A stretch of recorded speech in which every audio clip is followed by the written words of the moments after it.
Assalamu alaikum. Voici la première partie du chapitre 4, les oscillations mécaniques.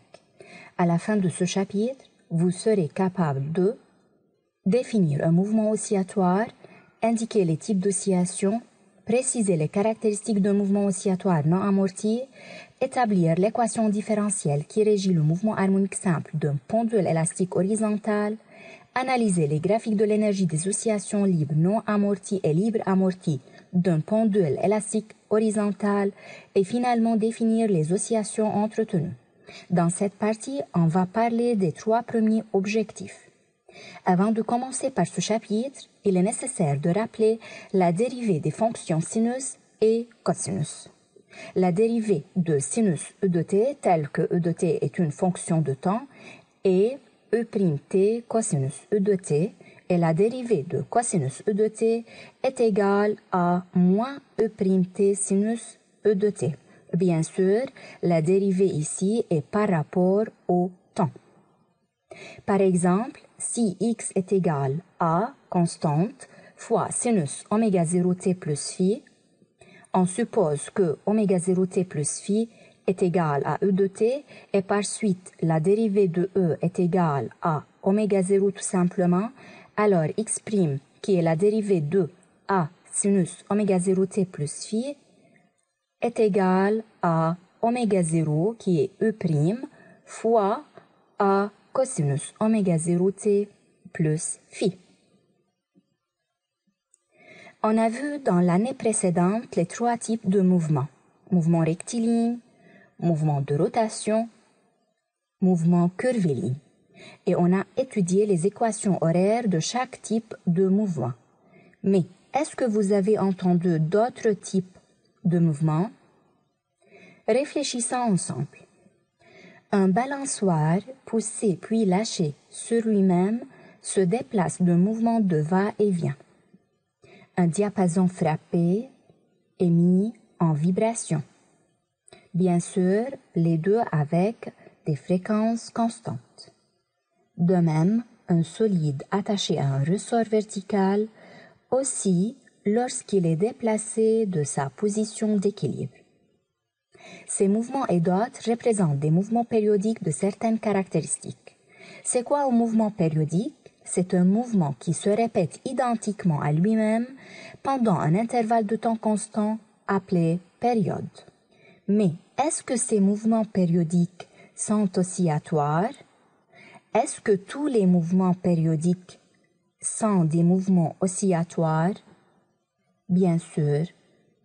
On va répéter la même question en tenant ces exemples. La grande roue, une horloge, le mouvement de la Terre. Ces mouvements périodiques sont-ils oscillatoires? Bien sûr, non.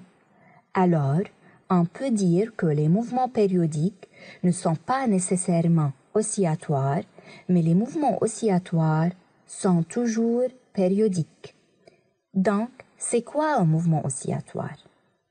C'est un mouvement de va-et-vient d'un objet entre deux positions extrêmes autour d'une position d'équilibre. Notons qu'une oscillation est le trajet d'un système oscillant entre deux passages successifs dans le même sens par sa position d'équilibre, c'est-à-dire par exemple un pendule simple partant d'une position extrême doit aller vers l'avant pour atteindre une autre position extrême ou il recule vers la même position extrême initiale. Ce pendule suit alors chaque chemin 2 fois. Considérons un pendule vertical. À partir de la position d'équilibre, il se déplace vers le haut, s'arrête en une position maximale, puis se retourne pour repasser à travers la position d'équilibre, atteignant l'autre extrême, enfin retourne à la position d'équilibre. Dans ce cas, on trouve encore qu'il suit chaque chemin 2 fois et par suite, on peut dire que ce pendule effectue une oscillation. Même si on commence de n'importe quel point du mouvement, la particule doit revenir à sa position initiale pour accomplir une oscillation. Les oscillations mécaniques peuvent être classées en 3 types d'oscillations. Oscillation forcée, allégée dans cette année, oscillation entretenue et oscillation libre.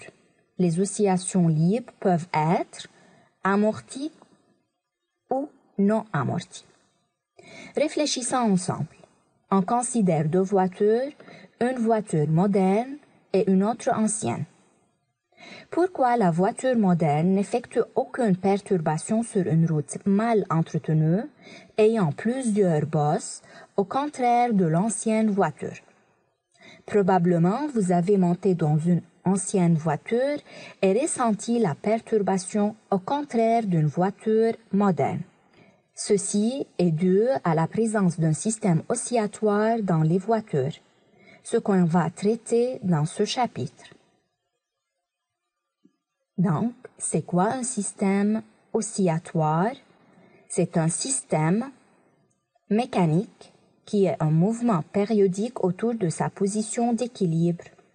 L'oscillateur est dit libre lorsqu'il n'est soumis à aucun apport d'énergie extérieure après sa mise en mouvement.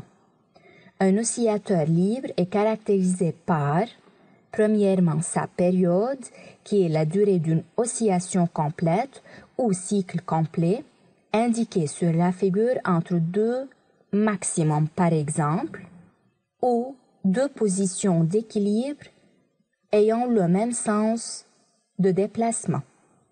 La période est exprimée en secondes dans le système international. Deuxièmement, la fréquence, qui est le nombre d'oscillations effectuées par unité de temps. F est relié à la période par la formule F est égal 1 sur T. Dans le système international, F est exprimé en Hertz lorsque la période est exprimée en secondes. Finalement, l'amplitude. L'amplitude A est l'écart maximal d'un oscillateur à partir de sa position d'équilibre. Il faut distinguer l'amplitude de l'élongation Y. La mesure algébrique de l'écart par rapport à la position d'équilibre est appelée élongation, soit Y ou X, qui peut être positive ou négative. Mais le module de l'écart maximal par rapport à la position d'équilibre est l'amplitude qui est toujours positive. Dans le système international, l'amplitude est exprimée en mètres. Dans les oscillations mécaniques libres non amorties, l'oscillateur oscille avec une amplitude constante et avec une période appelée période propre T0.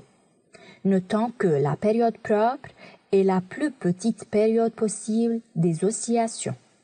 Notons que les oscillations libres sont non amorties lorsqu'il n'y a pas de frottement et de force non conservative, alors l'énergie mécanique dans ce cas est conservée et l'amplitude d'oscillation reste constante. Ces oscillations sont amorties lorsque les forces de frottement existent et l'énergie mécanique n'est pas conservée, alors l'amplitude diminue en fonction du temps. Passons maintenant à l'application. Un pendule élastique horizontal est formé d'un solide S et d'un ressort R. S peut se déplacer sans frottement sur un rail horizontal et son centre d'inertie G se déplace le long de l'axe X'(OX) pris comme niveau de référence de l'énergie potentielle de pesanteur. Un dispositif approprié permet d'enregistrer l'abscisse X de G en fonction du temps, comme montre la figure ci-contre. Trouvez les caractéristiques de ce pendule, ça veut dire sa période, sa fréquence et son amplitude. Commençons par la période T, qui est la durée totale sur le nombre d'oscillations. La durée totale donnée sur la figure est 4,04, ce qui correspond à 1 oscillation, 2 oscillations, 3 et finalement 4 oscillations. Alors, ça fait 4,04 sur 4 oscillations. On obtient T égale 1,01 secondes.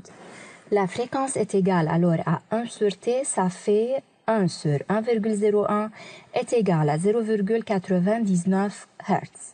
l'amplitude est l'écart maximal de l'oscillation qui est égal à 2,5 cm. Les idées principales de cette partie sont: les oscillations mécaniques peuvent être libres, entretenues ou forcées. Les oscillations mécaniques libres peuvent être amorties ou non amorties. Une oscillation est caractérisée par sa période T, sa fréquence F et son amplitude A. C'est la fin de la première partie. Étudiez-la bien et merci pour votre attention.